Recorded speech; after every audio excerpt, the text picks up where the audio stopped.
E aí, galerinha do nono ano, tudo bem com vocês? Semana passada eu tinha terminado o conteúdo com vocês, mas essa semana eu vou dar só uma pincelada na nossa revisão, né, pra gente poder, semana que vem, entrar no conteúdo do quarto bimestre. Eu só não vou frisar muita coisa, porque eu já dei esta matéria detalhadamente, né, nos vídeos, né, eu destrinchei todo o conteúdo nos slides, e eu acho que qualquer tipo de dúvida ou pode perguntar no grupo ou até mesmo rever as aulas passadas. Vamos começar sobre a Guerra Fria, que foi um período histórico que foi marcado, gente, por uma acirrada disputa política, como eu falei com vocês. Ideologia, né? Ideologia militar, ideologia de política, né? Entre Estados Unidos e União Soviética, não teve confronto armado diretamente, né? A Guerra Fria, entre essas duas potências, né? Dava a possibilidade dava, né? Não teve, tá? De uso de armas nucleares de ambas as partes, tá? Tanto dos Estados Unidos como a União Soviética. Eles sabiam o confronto dessa extensão poderia causar uma enorme morte, né, de milhões de pessoas, além da destruição de muitas cidades, se cada um jogasse uma bomba atômica, né? Eu quero pincelar também, falar sobre vocês sobre o Muro de Berlim, né? O Muro de Berlim, a conferência nos momentos finais da Segunda Guerra Mundial, ocorreu uma reunião entre os líderes políticos do Reino Unido, Estados Unidos e União Soviética para deliberar sobre os rumos da política internacional no pós-guerra, né? Por isso que teve a divisão territorial na Conferência de Yalta, tá? E em julho do mesmo ano de 1945 foi realizado na Alemanha a Conferência de Potsdam, onde foi determinada a divisão dos territórios alemães, tá? Dos territórios alemães em 4 zonas de ocupação sob o domínio da União Soviética, da França, do Reino Unido e dos Estados Unidos, respectivamente, ok?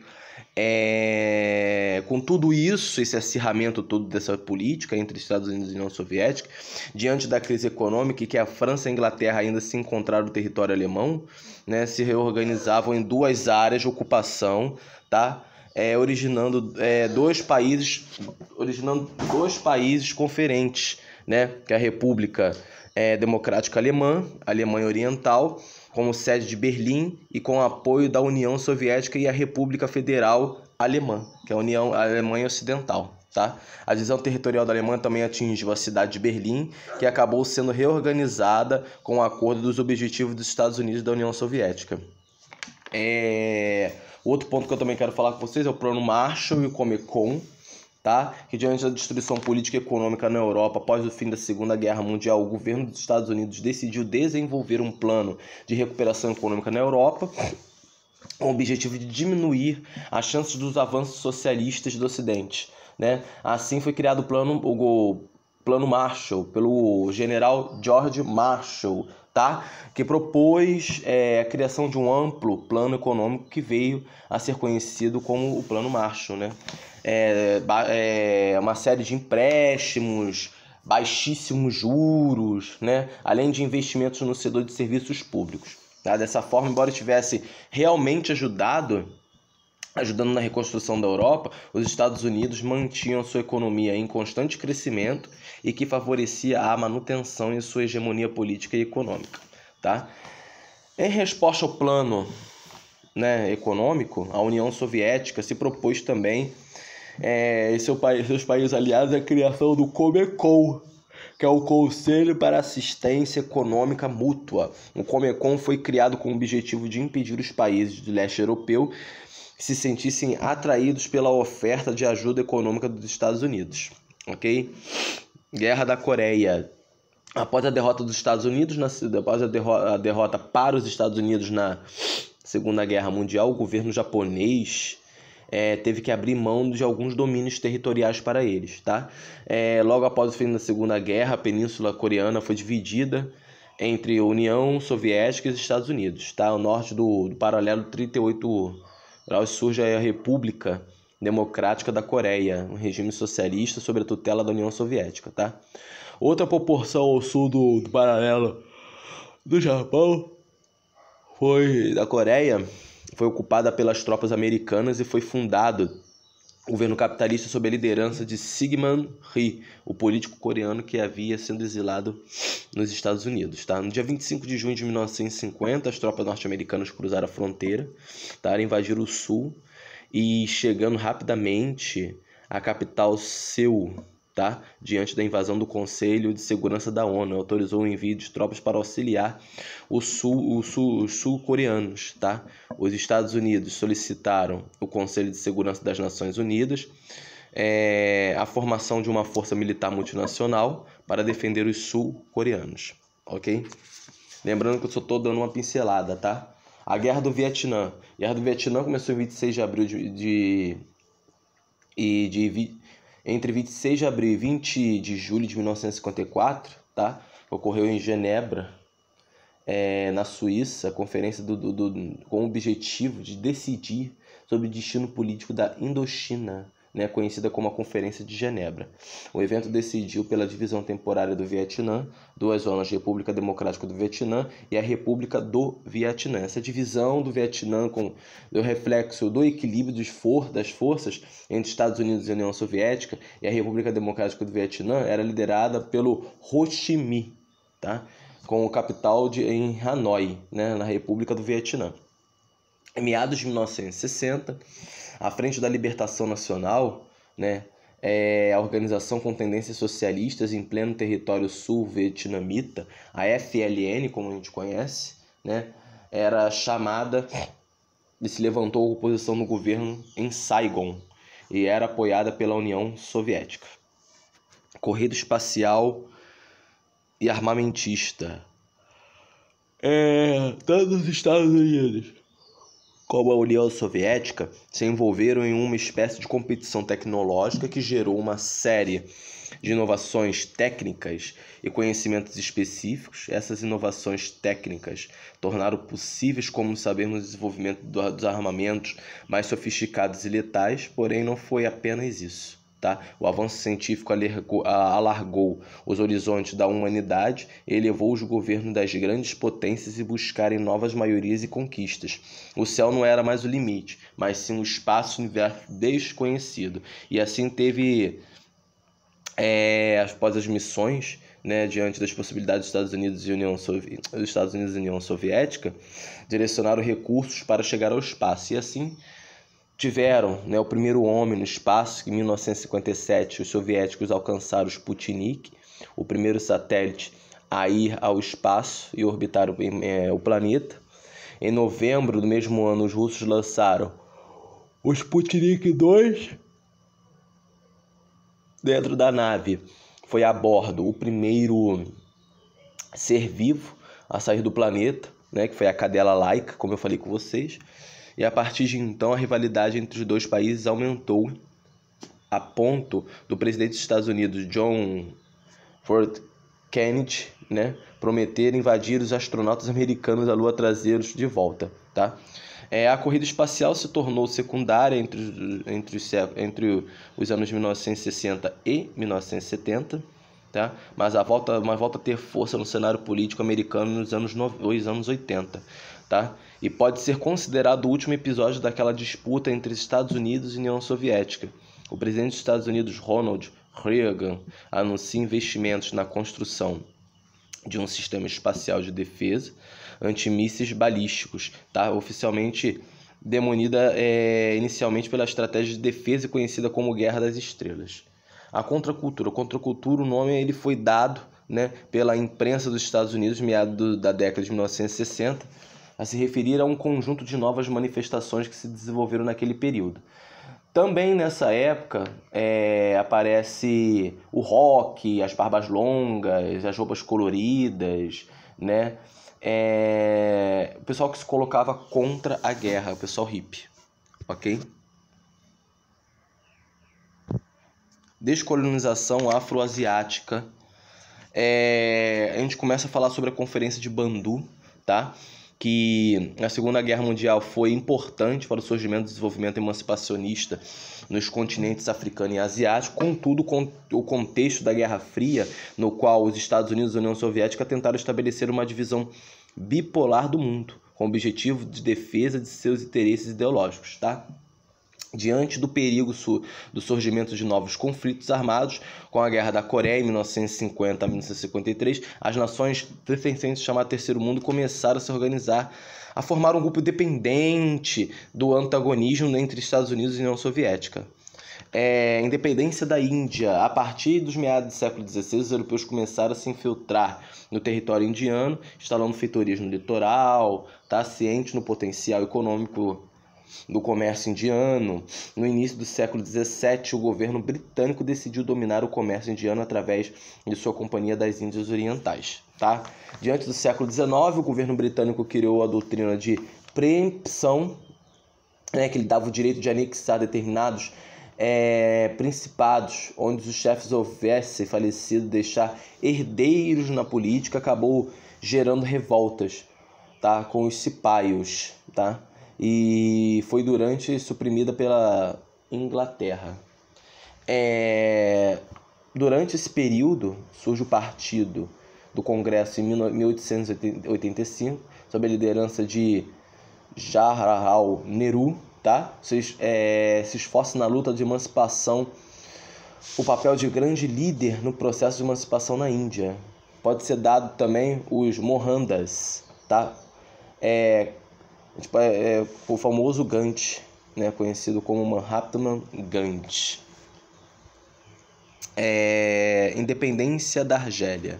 No decorrer do século XVI, a monarquia espanhola demonstrou o interesse pelo território argelino, começou a rápido avanço territorial, passando por Marrocos e Tunísia, instalando fortalezas nesses locais. Diante da ameaça espanhola, os berberes buscaram a ajuda do Império Turco-Otomano. Os otomanos se aproveitaram da situação e anexou o território argelino.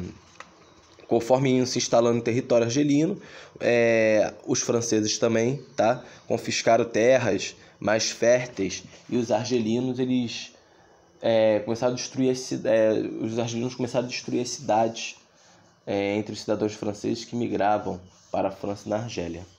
Em pouco tempo, diversos grupos com tendências ideológicas diferentes se reuniram e formaram a Frente de Libertação Nacional, a FLN, dentro de um grupo que estavam comunistas, franco-soviéticos, populistas e radicais islâmicos e grupos antagônicos que decidiram se unir pela independência. Independência do Egito.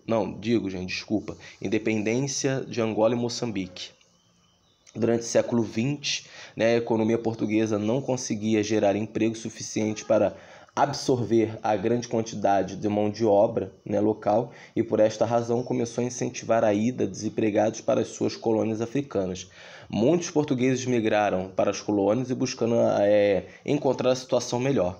Em 1956 foi fundado o Partido Africano para a Independência da Guiné e Cabo Verde, reunindo militantes nacionalistas e socialistas em Angola. No mesmo ano foi criado o Movimento Popular pela Libertação de Angola.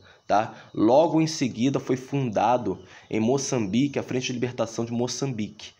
A guerra pela emancipação começou em 1960, quando 3 partidos referidos acima decidiram que a independência era conquistada apenas através da luta armada. Durante os anos 1960, o início da década de 1970, os rebeldes de Angola e Moçambique empreenderam uma verdadeira guerrilha contra os portugueses. O governo português decidiu não ceder e manteve seu exército no combate de rebeldes.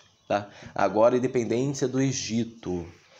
O processo de independência do Egito começou por volta de 1922, no momento que o governo britânico decide conceder independência nominal ao país. Porém, na realidade, essa independência não era efetiva, pois a Inglaterra manteve suas tropas no território egípcio, além de interferir constantemente em questões internas do governo local.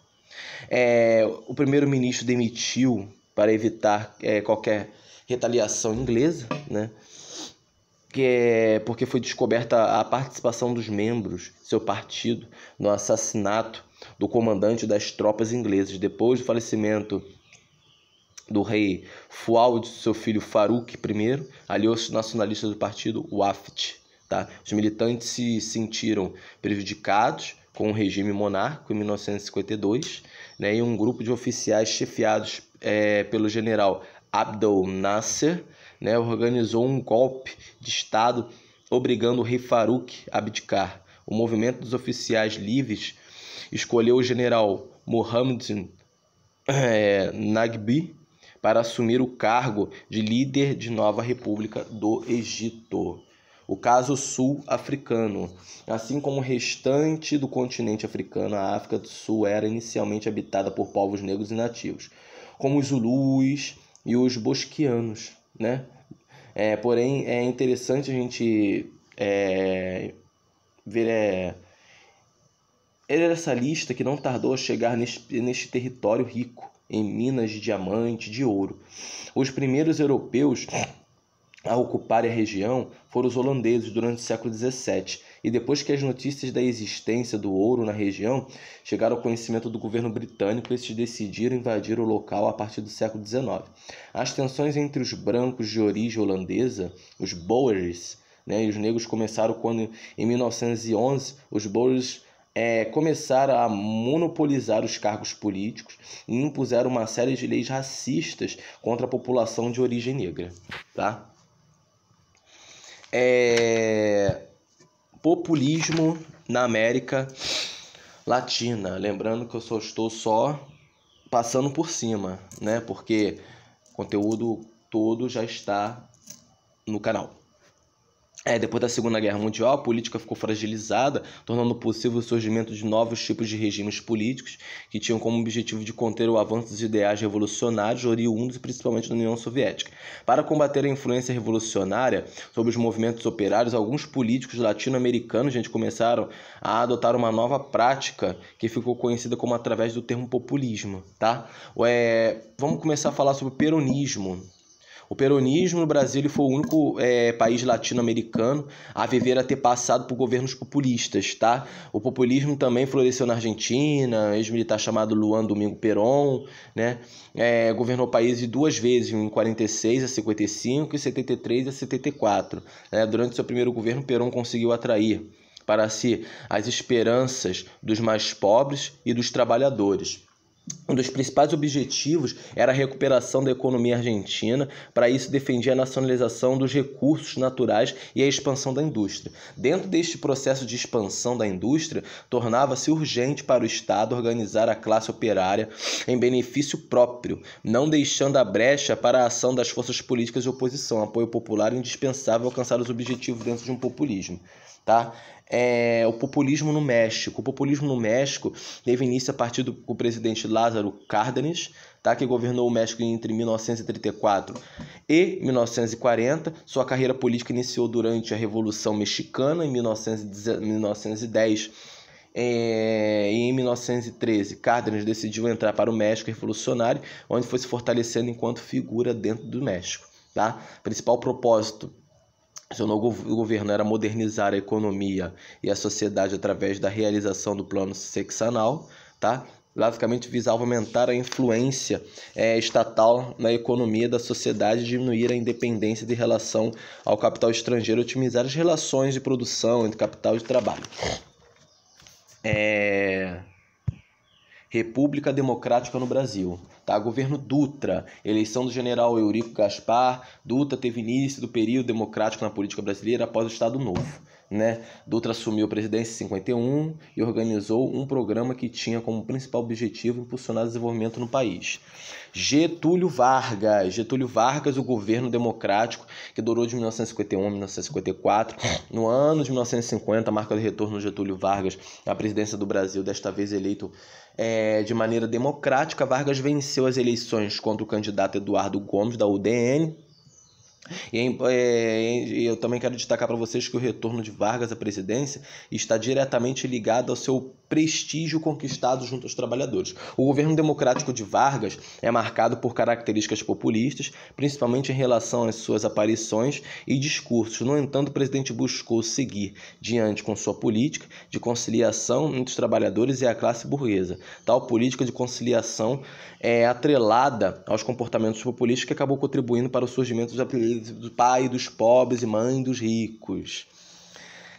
Governo Juscelino Kubitschek. Governo Juscelino Kubitschek, gente, as eleições presidenciais em 1955 ocorreram. O candidato do PSD, que saiu vitorioso, Juscelino Kubitschek, assumiu a presidência do país com João Goulart, né, como vice em janeiro de 1956. A relação de JK, né, e Jango causou receio aos políticos da UDN e alguns militares envolver essa ligação com o movimento comunista internacional. Assim sendo, como os dois eleitores puderam tomar os seus respectivos cargos após a invenção do general Henrique Lott. Governo Jânio Quadros. Governo Jânio Quadros, gente, eleição de 1960. Um dos principais candidatos foram o general Teixeira Lott, pela coligação do PSD e PTB, e o populista paulista Jânio Quadros pela UDN, tá? Jânio, que era um político extremamente carismático, sabia exatamente o que prometer, né? Portanto que o slogan da sua política era uma vassoura na mão, falando que ia varrer a corrupção. Governo João Goulart. No momento que Jânio Quadros, né, seu vice-presidente, ele renuncia, né, o Jânio Quadros renuncia e o seu presidente João Goulart assume, só que estava uma viagem oficial para a China, por isso o cargo foi entregue provisoriamente ao presidente da Câmara dos Deputados, Ranieri Mazzilli, né. Os membros da UDN afirmavam que Goulart era um perigoso comunista, tudo isso para impedir que João Goulart pegasse o governo. Mas o João Goulart assume, tá? 1º de abril ele viaja para Brasília, de onde fugiria direto para Porto Alegre, tá? E em seguida para o Uruguai, tá? João Goulart sai corrido, porque começamos tempos sombrios no Brasil, que é o golpe civil-militar de 1964, tá? A gente começa a falar sobre o governo de Castelo Branco, né, que a primeira ação do governo do general Castelo Branco foi reprimir qualquer manifestação que fosse favorável às reformas propostas por Jango. Para isso, anunciou uma grande lista de pessoas que teriam seus direitos políticos cassados, né? O golpe civil-militar foi nada mais e nada menos, gente, do que a repressão da fala, a repressão do querer, né? A mídia sofreu muito, alguns cantores também sofreram, porque eles foram extremamente, como é que eu posso dizer para vocês, não ter a livre se expressarem mediante a música, se expressarem mediante o jornalismo e tudo mais. O governo Costa e Silva, em 1967, o general Costa e Silva chegou ao poder como um dos principais representantes da ala da linha dura das Forças Armadas. Entre os anos de 66 e 67, os principais movimentos de esquerda começaram a se reorganizar em resposta ao avanço do autoritarismo. Leonel Brizola tentou organizar uma guerrilha no território da Serra do Caparó, mas fracassou. Alguns elementos da chamada esquerda revolucionária decidiram optar pela luta armada e com isso passaram a realizar assaltos bancos para financiar as suas ações. E assim foi feito os atos, né, institucionais, a 1, a 2, 3, 4 e 5.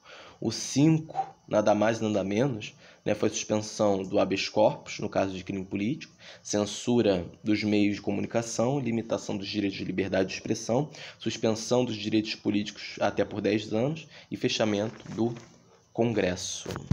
Anos de chumbo no Brasil.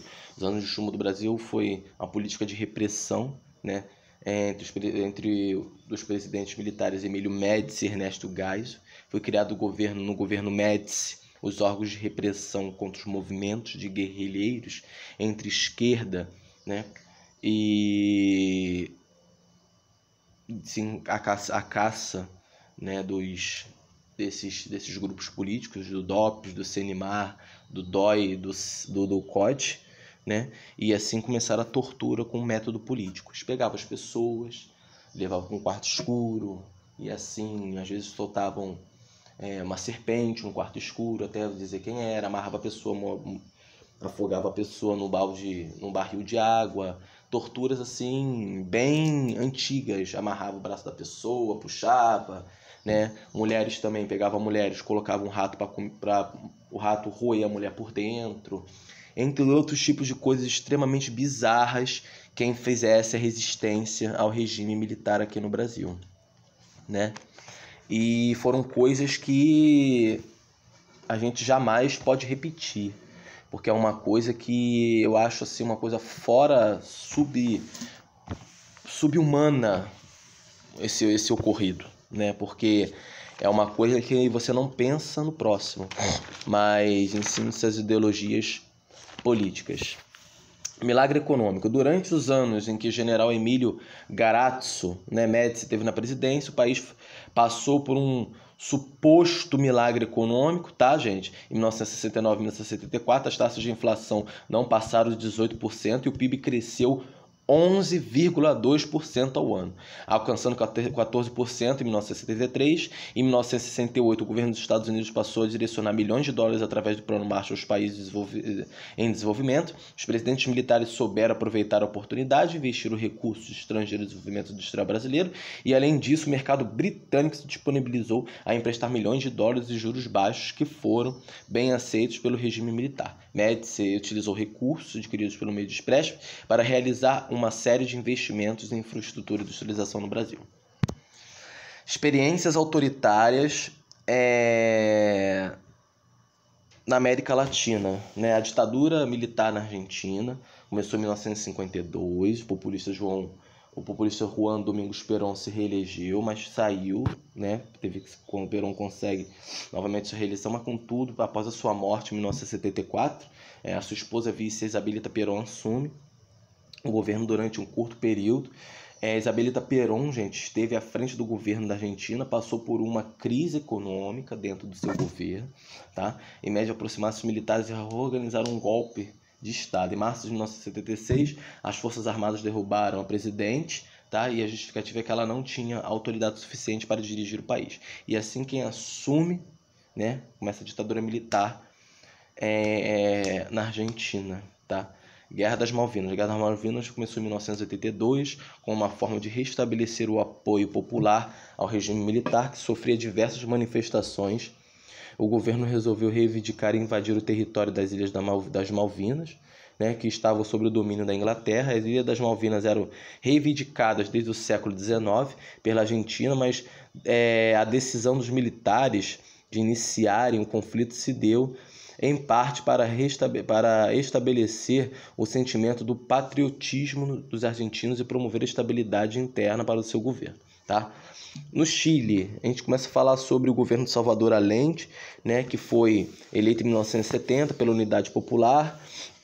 Ele era socialista e tinha como objetivo de construir o governo socialista em forma democrática. Allende já tinha disputado eleições em 1964, porém perdeu para Eduardo Frei, né? E a partir de 1970 o governo Allende começou a nacionalizar todo o sistema bancário, além de muitos setores da indústria e da exportação, como a indústria de cobre, em que na época representava o principal produto de exportação do país. Muitas empresas estrangeiras instaladas no país se sentiram prejudicadas com esse processo. Mais de 30% das terras chilenas foram desapropriadas e redistribuídas pelo governo para os camponeses e pequenos agricultores.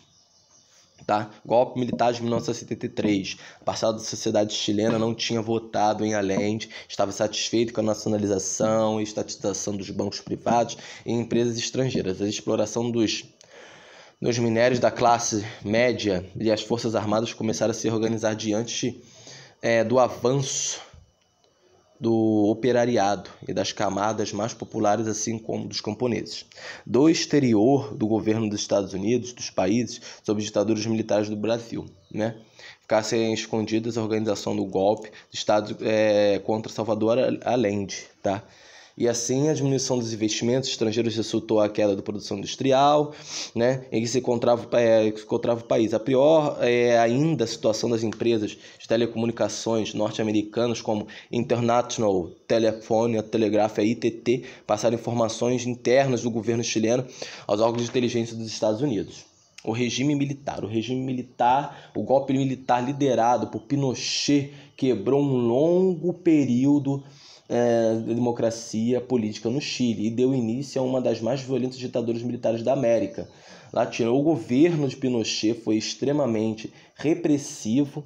Pessoas que anteriormente apoiaram o governo da Unidade Popular eram presas, sendo muitos torturados e fuzilados. O regime do terror obrigou mais de 200 mil chilenos a fugirem do país, porque Pinochet foi um ditador extremamente severo, né? E assim ele acabou com a livre manifestação política. Né? O regime de Pinochet conseguiu estender o seu período do governo através de reformas constitucionais. Cuba, né?